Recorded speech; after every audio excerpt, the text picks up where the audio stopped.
So how can President Biden convince voters and donors he's fit enough for a second term? Some have called for him to take a cognitive test to prove he is capable of handling the responsibilities of leading the nation. Dr. Saju Matthew joins us to explain what a cognitive test really is. Doctor, welcome back to the show. Yeah, good morning, Hena. Great to be on. We always love having you on. We're so curious. My team and I were discussing this yesterday. What exactly is in a cognitive test, and what can they determine for all of us, especially when it comes to older people? Yeah, so Hena, listen, a cognitive, basically cognition of the brain means assessment of learning, memory, recall, calculation, language, just like we put up there on the graphics. And there are a whole bunch of testing that you can do if you think there's some type of an impairment. Really quickly, in my office, I'm a primary care doctor. I do this at least 3 times a week. There is a test called a mini mental status exam, or the test that President Trump made famous called the Montreal Cognitive Assessment.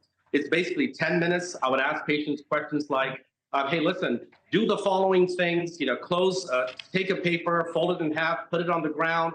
Where are you? Some of the questions are simple, but some of the questions include math, like start from 100 and count back by subtracting 7.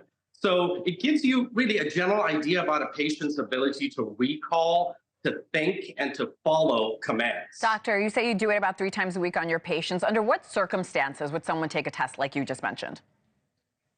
We've actually kind of made a standard for patients 65 years and older, and get this, Hannah, about 20% of patients in that age group and older will have some type of what we call mild cognitive impairment.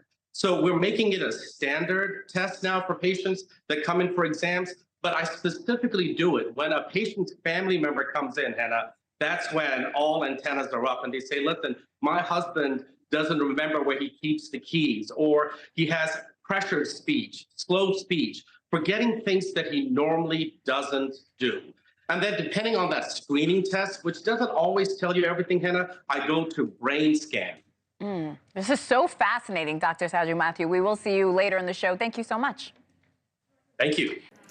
Thanks for watching. Go to joinnn.com to find NewsNation on your television provider. And don't forget to click the red subscribe button below to get more of NewsNation's fact-driven, unbiased coverage.